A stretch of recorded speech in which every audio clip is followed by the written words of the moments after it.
ஐயா வணக்கம்ண்ணே. வணக்கம் வணக்கம். எப்படி இருக்கீங்க? Well done my boy. பார்த்தாலே தெரியும் எப்படி இருக்கேன் அப்படின்றது. பிக் பாஸ் சீசன் 7 புண்ணியத்தில் చాలా బాగుంది. பிக் பாஸ் வீட்டை விட்டு வெளில வந்த பிறகு உங்களுக்கு எப்படி இருக்கு? ஏதோ ஒரு நான் எப்படி சொல்றதுன்னே தெரியல. எனக்கு டோர் திறந்து வெளியில் வந்தேன்ல, அப்போ வந்தவொடனே கண்ணெல்லாம் கூச ஆரம்பிச்சிருச்சு. அந்த அந்த லைட்டு வெளிச்சத்திலே இருந்துட்டு வெளி உலகம் பார்க்கும்போது ஏதோ அது எப்படி சொல்கிறதுனே தெரில, வார்த்தைகளே இல்லை. அப்படி வந்தோன்னே அப்படியே கண்ணு கூசுகிற மாதிரி ஆகிப்போச்சு. ரொம்ப சந்தோஷம். உள்ளே இருக்கும்போதும் ஃபேமிலி ஞாபகம் இருந்ததுனால நான் உள்ளே மெயின்டைன் பண்ண முடியல. மற்றபடி சந்தோஷமாக தான் இருந்தேன் வெளியில் வந்தது. பிக் பாஸ் வீட்டுக்குள்ள யார் பொய்யா இருக்காங்க, யார் உண்மையா இருக்காங்கன்ட்டு நீங்கள் நினைக்கிறீங்க? ஒரு 2-3 பேர், 3 பேர் உண்மையாக இருக்கிறாங்க. மீதியெல்லாம் சும்மா ஏதோ இருக்கணும் அப்படின்ட்டு சொல்லி தான் இருக்கிறாங்க. அதாவது என்னை பொறுத்த வரைக்கும் என்னன்னாக்கா, நம்ம பிக் பாஸ்க்கு போகிறோம் அப்படின்னாக்கா நீங்கள் என்ன பண்ணணும்னா, பெரிய பெரிய திருடன், கிரிமினலு, கொல்லப்பட்ட தலைவன் இவங்ககிட்டலாம் போய் ஒரு 6 மாதம் ட்ரைனிங் எடுக்கணும். எப்படி எப்படிலாம் கேம் விளாட்லாம், எப்படி எப்படிலாம் மாற்றி மாற்றி பேசலாம் அப்படின்ற மாதிரி போய் ட்ரைனிங் எடுக்கணும். அப்புறம் இன்னொரு 6 மாதம் வந்து காவல்துறை, உதாரணத்துக்கு நம்ம தமிழ்நாடு காவல்துறையை எடுத்துக்கலாம். தமிழ்நாடு காவல்துறையிட்ட போயிட்டு ட்ரைனிங் எடுக்கணும் ஒரு 6 மாதம். அந்த கிரிமினல் வேலை செஞ்சவங்களெல்லாம் எப்படி கண்டுபிடிக்கலாம். ஸோ இப்படிலாம் வந்து நம்ம ட்ரைனிங் எடுத்துகிட்டு போனால் தான் அங்கே போய் பக்காவாக விளையாட முடியும். நான் எந்த ஒரு ப்ரிப்பரேஷனும் இல்லாமல் போனதுனால தான் எனக்கு அங்கே வந்து விளையாட முடியல. ஃபுல்லாக வீட்டு ஞாபகமே இருந்ததுனால என்னால் அது எப்படி சொல்கிறதுன்னு தெரில. அதனால தான் நான் வெளில வந்துட்டேன். அது உண்மையாக இருக்காங்கன்ற அவங்களோட பெயர்கள்னு சொன்னீங்கன்னா நல்லா இருக்குண்ணே. உண்மையாக இருந்தவங்க விஷ்ணு, அவன் உண்மையிலே ஹீரோ. ஜாலரா போட மாட்டான், உண்மையாக பேசுவான், தப்பு நடந்தால் அதை தட்டி கேட்பான். அப்புறம் தினேஷும் அப்படி தான், உண்மையாக இருக்கிறாள். முடிஞ்ச வரைக்கும் நம்ம மேலே தப்பு வரக்கூடாது அப்படின்றதுக்காக இந்தியன் தாத்தா மாதிரி ரொம்ப நேர்மையோடு இருக்கணும், ஸ்ட்ரிக்டாக இருக்கணும் அப்படின்னு நினைக்கிறாள். அப்புறம் மணியும் அப்படி தான், வம்பு சண்டைக்கு போக மாட்டான், வந்த சண்டையை விட மாட்டான் அப்படின்ற மாதிரி தான் உண்டு, தான் வேலை உண்டுன்னு உள்ளாள். பொய்யா இருக்கிறாங்கண்ணே. அது மீதி பேலன்ஸ் நீங்களே கணக்கு எடுத்துக்கணும். இன்னும் 1-2 பேர் இருக்காங்க. இப்போ இருக்காங்க, அவ்வளோதான் வச்சுங்களா. ஓகேண்ணே. இதில் யார் ரொம்ப ஸ்ட்ராங் கண்டஸ்டன்ட் நீங்கள் நினைக்கிறீங்க இப்போ பிக் பாஸ் வீட்டுக்குள்ளே இருக்கிறவங்கள? விஷ்ணு தான் நினைக்கிறேன். விஷ்ணு, மணி, அப்புறம் அர்ச்சனா, தினேஷ், இவங்கெல்லாம் ஸ்ட்ராங் தான் நினைக்கிறேன். அவங்க விசித்ராம்மா இவங்கெல்லாம் ஸ்ட்ராங் கண்டஸ்டன் தான் நினைக்கிறேன். பட் இருந்தாலும் மக்களோட கையில் தான் இருக்குது. ஏன்னா ஸ்ட்ராங் அப்படின்னு சொல்கிறத விட பரிசு அடிக்க போகிறது யாருன்னு பார்த்தாக்கா, அது நல்ல புத்திசாலித்தனம், நல்லா விளையாடுறது, அதையும் தாண்டி ஒரு லக்குன்றது வேணும். அது லக்கு இருந்தால் தான் அது அடிக்க முடியும். நீங்கள் வேணால் பாருங்கள், நீங்கள் யார் எதிர்பார்க்குறீங்களா அவங்க அடிக்காமல் வேறு யாருன்னா அடிப்பாங்க பாருங்களேன். இது நான் கற்றுக்கிட்ட பாடம். இது வரைக்கும் என் வாழ்க்கையில் நடந்தது, நான் கலந்துக்கிட்ட சம்பவங்கள், நான் பார்த்த சம்பவங்கள் எல்லாமே வச்சு சொல்கிறேன். கப் அடிக்க போகிறது நீங்களே யாருன்னு பாருங்கள். என்னடா அது இவங்களா அப்படின்னு நினைக்க போகிறீங்க பாருங்கள். பிக் பாஸ் வீட்டில் இருந்து நீங்கள் கற்றுக்கிட்ட ஒரு விஷயம் அது என்ன வரல? கற்றுக்கிட்ட விஷயம் பொறுமையை கடைபிடிக்கணும் அப்படின்ற ஒரு விஷயத்த கற்றுக்கிட்டேன். இன்னொன்று சகிப்புத்தன்மை வேணும். உள்ளே போயிட்டாக்க சகிப்புத்தன்மை இருந்தால் தான் உள்ளே இருக்க முடியுமே. ஏன்னா நான் வந்து கொஞ்சம் பஞ்சுவாலிட்டி கீப்பப் பண்ணுறாள். இப்போ கூட பாருங்கள், நான் லைவுக்கு வரும்போது வந்தவொடனே கேட்டேன், என்ன சார் கரெக்டாக சொன்ன டைமுக்கு வந்துட்டீங்க அப்படின்னாங்க. ஸோ அந்த மாதிரி எல்லாமே வந்து கரெக்டாக இருக்கணும் அப்படின்னு நினைக்கிறாள். அதனால் வீட்டில் பார்த்தீங்கன்னாக்கா துணிமணி அது இதுன்னு எல்லாமே அங்கங்கே போட்டு வச்சுருப்பாங்க. அது ஒரு ப்ராப்பராக இருக்காது. ஒரு ஹாஸ்டல், லேடிஸ் ஹாஸ்டல் எப்படி இருக்குமோ அது மாதிரி தான் இருக்கும். ஒரு ஜென்ஸ் ஹாஸ்டல் எப்படி இருக்குமோ அப்படி தான் இருக்கும். ஒரு சிலர் அவங்கவுங்க பொருளை பத்திரமா வச்சுப்பாங்க. ஒருத்தவங்க குளிச்சுட்டு துண்டு அங்கே தூக்கி போட்டுறது, பனியன் எங்கே தூக்கி போட்டுறது, பேண்ட் அந்த பக்கம் போடுறது, டிஷர்ட்டு அதெல்லாம் கிடக்கும். அப்படிலாம் இப்போ கூட எலிமினேட் ஆகி போனவங்களோட ட்ரெஸ் இன்னமும் துணியில் காஞ்சிட்டு இருக்குன்னா இப்போ பார்த்துக்குங்க. நீங்கள் வெளியில் வந்த பிறகு உங்கள் ஃபேமிலி மீட் பண்ணீங்களா? என்ன சொன்னாங்க? மீட் பண்ணால் ரொம்ப ஒரு விதத்தில் என் மேலே கோபமாக வேறு இருந்தாங்க. என்ன வந்துட்டீங்க, நாங்கள் நல்லா தானே இருக்கிறோம் அப்படின்னு. இருந்தாலும் ஆடு மாடு இல்லாதால் அடமலைக்கு ராஜா, பொண்டாட்டி பிள்ளை இல்லாதால் பஞ்சத்துக்கு ராஜா அப்படின்னு சொல்லுவாங்க. என்ன தான் அவங்க சொன்னாலும் என்னுடைய குடும்பத்தை நான் தானே பார்க்கணும் இல்லையா. அவங்க எனக்கு ஆறுதலுக்காக சொல்லலாம், இதெல்லாம் அவங்க மனசுக்குள்ளே ஒரு கவலைகள் இருக்க தான் செய்யும். எப்படி தான் இருந்தாலும் வீட்டுக்கு ஒரு குடும்பத் தலைவர் இல்லைன்னா அது பெரிய பிரச்சனை தான். அது அவங்களால அதை சமாளிக்கிறது கொஞ்சம் கஷ்டப்பட்டு தான் இது பண்ணுவாங்க. இருந்தாலும் என் மனசு நோகக்கூடாது அப்படின்றதுக்காக அவங்க இன்னும் கொஞ்ச நாள் இருந்திருப்பீங்கன்னு பார்த்தேன் அப்படின்னாங்க. அதுக்கு காரணம் என்னைய விட பிக் பாஸை அவ்வளோ ரசித்து பார்த்துருக்காங்க, அதுதான் காரணமே. ஸோ பிக் பாஸ் ஃபினாலேயில் அந்த கடைசி 5 பேர் ஃபினாலிஸ்டில் நிற்பாங்களேண்ணே, யார் யாராக இருக்கும்? இல்லை, கூல் சுரேஷாக கூட இருக்கலாம். எனக்கு நேற்று கூட ஒரு கனவு வந்துச்சு. அந்த 5 பேரில் கமல் சார் சொல்லியிருந்தார் இல்லையா, நீங்கள் நல்லா ஆடி இருந்தீங்கன்னாக்கா நானும் உங்கள் கையை தூக்கியிருப்பேன் அப்படின்னு. அப்போ எனக்கு கூட கனவுல வந்துச்சு. திடீர்னு ஏதோ அதான் சொன்னோம் இல்லையா, குருட்டு அதிர்ஷ்டம் வேணும். அந்த அதிர்ஷ்டம் இருந்துச்சுனாக்கா நானும் கூட போய் நின்றுருப்பேன். பட் என்னால் அவ்வளோதான் முடிஞ்சுது. 5 பேரில் யார் நிற்பான்னு நினைக்கிறேன்னாக்கா விசித்திரம்மா இருக்கலாம், அர்ச்சனா தங்கச்சி இருக்கலாம், விஷ்ணுவாக இருக்கலாம், தம்பி மணியாக இருக்கலாம், தம்பி தினேஷாக இருக்கலாம். இப்படி இவங்கெல்லாம் நான் எதிர்பார்க்கும் போட்டியாளர்கள். ஸோ இப்போ எலிமினேட் ஆகி போயிருப்பாங்களாண்ணே, அவங்கள யார் ஃபினாலிக்கு வந்திருக்குந்தா நல்லா இருந்திருக்கும்.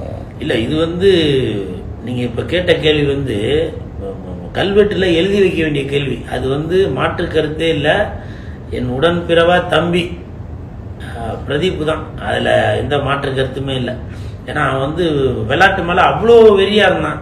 அவனுடைய அதான் நான் தான் சொன்னேன் இல்லையா, எவ்வளோ திறமைகள் இருந்தாலும் அந்த இதுதான் அவன் தான் நான் அடிப்பான், அவன் தான் கண்டிப்பாக. அப்படி ஒருவேளை அந்த ஸ்டேஜுக்கு வந்திருந்தாக்க நானே அவன் கையை தூக்கியிருப்பேன்.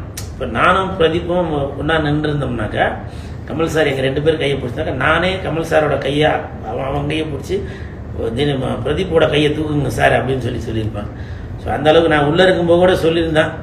அது இப்போ மறுபடியும் சொல்லி பழசெல்லாம் எதுவும் ஞாபகப்படுத்த வேணாம்னு நினைக்கிறேன். நான் அவன் மேலே ரொம்ப பாசமும் ரொம்ப நம்பிக்கை வச்சுருந்தேன். அவன் பிரதீப் தான் ஜெயிப்பான் அப்படின்ற ஒரு நம்பிக்கையில் இருந்தேன். அது காலத்தின் கட்டாயம் அப்படி இப்படின்னு போய் எப்படியோ முடிஞ்சு கடைசியில் வெளியில் போயிட்டான். நான் கூட அவன் வெளியில் போகிறதுக்கு எனக்கு விருப்பமே இல்லை. அந்த கன்ஃபெஷன் ரூமில் கூப்பிட்டு என்னை பேசும்போது கூட நான் இல்லை சார் வான் பண்ணி விட்டுலாம் சார் அப்படின்னு சொல்லி தான் நான் சொன்னேன். அது லைவில் வந்துச்சா வெளியில் வந்துச்சா என்னன்றது தெரியல. பட் எனக்கு இவ்வளோ பெரிய பிரச்சனை ஆகும், அதுவும் இதை வேறு மாதிரிலாம் போகும்னு நான் எதிர்பார்க்கவே இல்லை. அது ஏதோ சொல்லுவாங்க, ஏதோ ஒன்று இது பண்ண போய் பூதம் கிளம்பி வந்த மாதிரி அது எப்படியோ போச்சு. அது மன கஷ்டம் தான் எனக்கு பிரதீப் இல்லாதது. பிக் பாஸ் எபிசோட்ஸ்லாம் பார்த்தீங்களாண்ணே? பார்க்கலப்பா. ஏன் பார்க்கலனாக்கா, என்னை பற்றி சில பேர் நல்ல விதமாகவும் சொல்லியிருப்பாங்க, சில பேர் தப்பாகவும் சொல்லியிருப்பாங்க. இதெல்லாம் நான் தலைக்கு ஏற்றிட்டு அடுத்து நான் செய்ய வேண்டிய வேலைகளுக்கு தடையாக இருக்கும். அதனால் போற்றுவார் போற்றட்டும், தூற்றுவார் தூற்றட்டும், நம்ம பாட்டுக்க நம்ம வேலையை பார்த்துட்ருப்போம் அப்படின்ட்டு நான் பர்டிகுலராக பார்க்கல. நிறைய பேர் கூட நான் இதை பாருங்கண்ணா அப்படின்னு சொல்லி எடுத்து காட்டுவாங்க. இல்லைப்பா பரவாயில்லப்பா அப்படின்னு. சில பேர் ஃபோனுக்குன்னு பண்ணும்போது எதனா சொல்லுவாங்க. இப்போது நேற்று முந்த நாள் கூட அர்ச்சனாவோட அப்பா பிக் பாஸ் வீட்டுக்குள்ளே வந்திருக்காரு ஃபேமிலி ரவுண்டில். அப்போ அவர் சொன்னதாக சொன்னாங்க, இது மாதிரி கூல் சுரேஷ்க்கு நான் பேண்ட் ஷர்ட்லாம் எடுத்துகிட்டு வரலான்னு நினச்சேன், அவர் அதுக்குள்ளே எலிமினேட் ஆகிட்டாரு அப்படின்னு சொன்னதாக ஒருத்தர் எனக்கு ஃபோனில் சொன்னார். அதே மாதிரி அர்ச்சனாவோட அப்பா இன்னொன்றும் சொல்லியிருக்காரு. அது என்னன்னாக்கா, கூல் சுரேஷ் அடிக்கடி சொல்லிகிட்டே இருப்பார், இந்த வீட்டில் நீங்கள் எப்படி நடந்துக்கிறீங்களோ இதை வச்சு தான் உங்களுக்கு வெளியில் வேலை கிடைக்கும், அதனால் நல்ல முறையாக நடங்கப்பா அப்படின்னு கூல் சுரேஷ் அடிக்கடி சொல்லுவார். அதெல்லாம் நீங்கள் எத்தனை பேர் ஃபாலோ பண்ணீங்கன்னே தெரியல அப்படின்னு சொல்லி அர்ச்சனாவோட அப்பா அவர் ஒரு காலேஜில் ப்ரொஃபஸராக இருக்கிறவர். ஸோ அந்த வாத்தியாருக்கு தெரிஞ்சிருக்கு என்னுடைய நான் சொன்ன கருத்து உண்மைதான் அப்படின்றத. அந்த கருத்தை பிக் பாஸில் அர்ச்சனா மூலமாக எல்லாருக்கிட்டையும் சொன்னதில், சார் உங்கள் பேர் எனக்கு தெரியல, அர்ச்சனாவோட அப்பா வாத்தியார் சார், உங்களுடைய மாணவன்னா நான் வந்து இந்த நேரம் உங்கள் பாதம் தொட்டு வணங்குகிறேன். இந்த கருத்தை நீங்கள் வெளியில் சொன்னதுக்கு. இந்த கருத்து பிக் பாஸில் உள்ளவங்களுக்கு மட்டும் இல்லை, எல்லா இடத்துலையுமே தான். ஒரு ஆஃபீஸில் வேலை பார்த்தா கூட நீ அந்த ஆஃபீஸில் வேலை செய்கிற இடத்துல ஒழுங்காக சின்சியராக இருந்தீங்கன்னாக்க அந்த ஓனரே உங்களுக்கு அடுத்த ப்ரொமோஷன் கொடுப்பாரு. அதே மாதிரி ஸ்கூல் படிக்கிறப்போ சரி, நீங்கள் நல்லா படித்து நல்லபடியாக இருந்தீங்கன்னாக்கா உங்களுக்கே ஸ்காலர்ஷிப்லாம் கிடைக்கும். ஸோ இது வந்து பிக் பாஸுக்கு மட்டும் இல்லை, எல்லா இடத்துக்கும் பொருந்தும். இந்த நேரத்தில் அர்ச்சனாவோட அப்பா இந்த கருத்தை சொன்னதுக்கு நன்றியை தெரிவித்துக் கொள்கிறேன் சார். உங்களோட அடுத்த பிளான் என்னென்ன? அடுத்த பிளான்னு தெரியல. இப்போ நான் வந்ததுக்கப்புறம் 2-3 படம் கம்மிட் ஆயிருக்கு, சும்மா பொய் சொல்லக்கூடாது. சந்தானம், என் நண்பன் சந்தானம் எல்லாம் கூப்பிட்டு சில விஷயங்கள்லாம் இது பண்ணியிருக்கோம். ஒரு 2-3 படம் கம்மிட் ஆயிருக்கு. ரொம்ப சந்தோஷம். எனக்கு என்ன ஒரு ஆச்சரியம்னாக்க, பிக் பாஸ்க்கு இவ்வளவு வேல்யூ இருக்கா அப்படின்னு நான் உள்ளே போகும்போது நினைக்கவே இல்லை. ஏன்னா இப்போ நம்ம ஆல்ரெடி வெளியிலே ஒரு ப்ராப்ளமான ஆள் தான், உள்ளே போயிட்டு வந்து என்னப்பா பண்ண போகிறோம் அப்படின்னு நினச்சேன். ஆனால் பிக் பாஸ் போனதுக்கப்புறம் இந்த கடந்த ஒரு 3-4 நாளில் ஃபேமிலி ஆடியன்ஸ் எனக்கு இவ்வளோ இருக்காங்கன்றது எனக்கு அவ்வளோ ஆச்சரியமாக இருக்குது. எங்கெங்கோ உள்ளவங்களாம் வீடு தேடி வராங்க. அது வந்து லேடிஸு அதான் ஃபேமிலியில் உள்ளவங்கலாம் 60-70 வயசு 80 வயசு ஆளுங்களாம் நமக்கு இவ்வளோ ஒரு முரட்டுத்தனமான வெறியராக இருக்கிறாங்கன்றப்போ ரொம்ப என்ன சொல்கிறேன்னே தெரியல. இது எல்லா பெருமையுமே வந்து பிக் பாஸ் இந்த சீசன் 7 டீமுக்கு தான் போய் சேரும், என்னை உள்ளே கூட்டிகிட்டு வந்ததுக்கு. அவ்வளோதானே. மக்களுக்கு உண்மையாக இருங்க, நேர்மையாக இருங்க, நல்லதே நினைங்க, நல்லதே நடக்கும். சரிங்களா?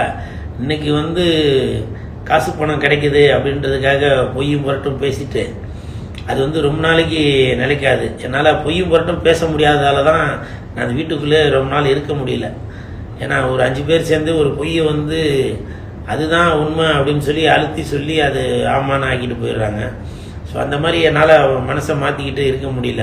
கேட்டாக்க இது ஒரு கேம் அப்படின்வாங்க. கேம்லாம் என்ன, பணத்துக்காக தானே கேம் ஆடுறீங்க, அப்போ நீங்கள் பணத்துக்காக தானே இந்த வேலைகள்லாம் பண்ணுறது, நிறையா பொய் சொல்கிறது, இதெல்லாம் வந்து மாற்றி மாற்றி பேசுகிறது, இந்த கிரிமினல் வேலைகளாக செய்கிறது, இதெல்லாம் வந்து தான் என்னால் பிக் பாஸ்குள்ளே இருக்க முடியாததுக்கு ஒரு காரணமே. நம்ம வந்து ரொம்ப அந்த ஆத்மாத்மாவா அதோட வந்து நம்ம இந்த கேரக்டருக்கு இந்த கெட்டப் போட்டு இப்படி பண்ணுவோம் அப்படி பண்ணுவோம், நம்ம ஃபுல் எஃபெக்டை கொடுப்போம் அப்படின்னு சொல்லி நினச்சி பண்ணுவோம்.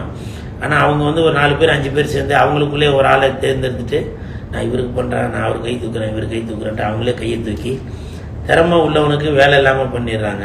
ஸோ அதனால் எனக்கே அது ஒரு இதாகி போச்சு. திறமை இல்லாதவன் உள்ளேருந்து நம்மளோட திறமையை வெளிப்படுத்த முடியாமல், திறமைக்கு ஒரு அங்கீகாரம் கிடைக்காம நம்ம உள்ளேருந்து என்ன பண்ண போகிறோம் அது ஒன்று.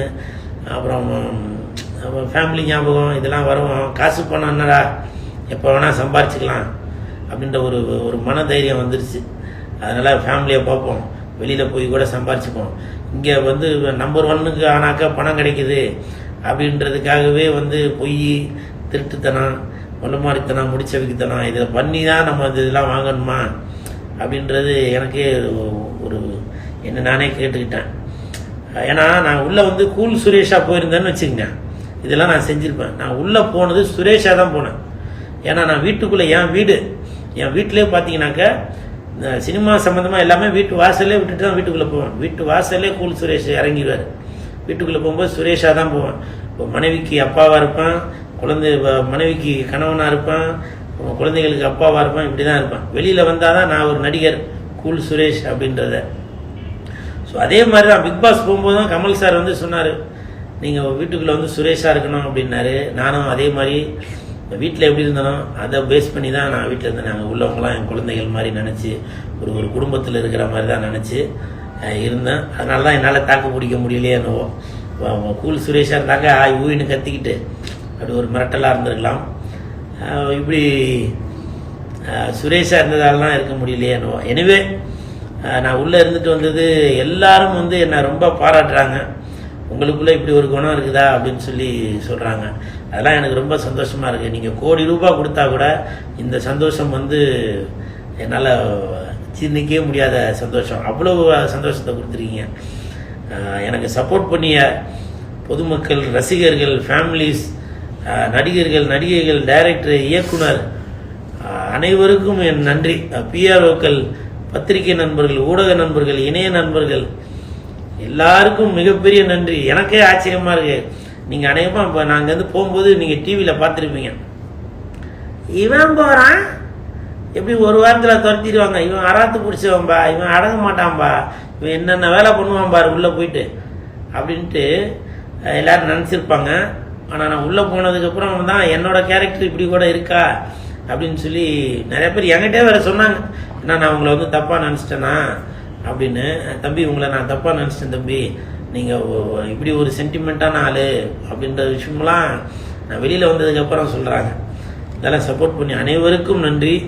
ஜான் சீனா, அது நம்மளோட டைலாக்கு. தமிழண்டா, அதுவும் நம்ம டைலாக்கு. வெல்டன் மை பாய், அதுவும் நம்ம டைலாக். ஏகப்பட்ட டைலாக். நான் ரன்னிங் ரேஸில் ஓடல, வின்னிங் ரேஸில் ஓடிட்டு இருக்கேன், அது நாட் கூல்.